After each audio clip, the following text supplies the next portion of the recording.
The market is teaching buyers to avoid certain sellers. And a lot of sellers don't even realize that's what they're broadcasting. If you're thinking about selling your home in Las Vegas right now, stay with me, because what I'm about to share with you could be the difference between sitting on the market for months and months versus selling it for a number that you'd love to have. A few years ago, buyers were making buying decisions based on fear of missing out, rather than a careful analysis. Today, they're evaluating risk.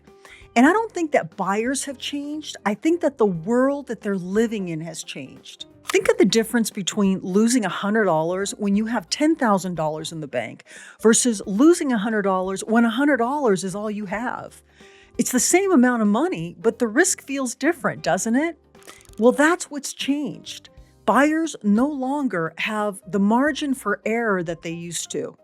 And what this means to you is that buyers are paying way more attention to things that look or feel uncertain. When they come to your house now, they're not just wondering, do I like this house? They're wondering, what problems am I inheriting? Not because they don't like it, because they simply cannot afford another surprise. Imagine you're boarding an airplane, and the pilot gets on the microphone and says, everything is probably fine. How many people on that plane would actually relax? None. Even if everything is perfectly safe. The problem is a lot of sellers are asking buyers to board that plane. Buyers need confidence before they commit. In 2021, they were afraid of losing out on a house. In 2026, they're afraid of buying the wrong one. When people have a fear of making a mistake, they need more reasons to buy your house, not less. They don't need proof that something is wrong. They only need enough uncertainty to avoid your house. Probably fine is not good enough. Let me show you how this plays out in real life. I recently had a buyer that was interested in a property that had been on the market 5 or 6 months. And he wanted the seller to release to him the property disclosure and the HOA financials upfront before he put up the earnest money.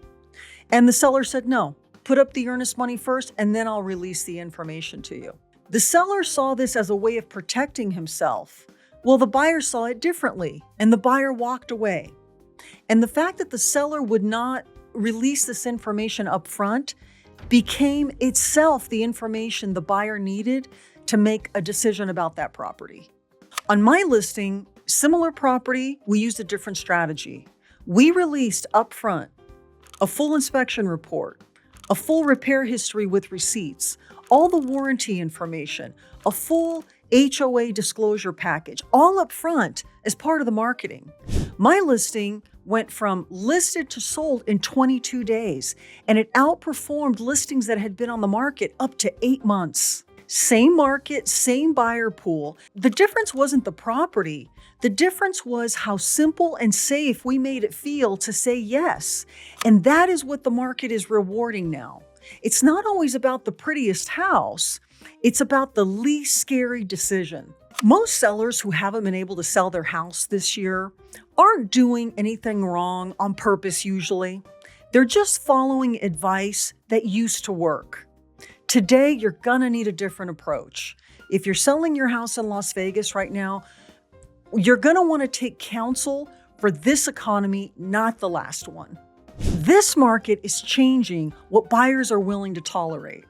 The sellers that understand this will make it feel safer to say yes instead of sending out signals to avoid their listing. If you're thinking about selling your home right now, just text the word SELL, S-E-L-L, to the phone number below. I'm Tania Michaels, and this is where decisions get made.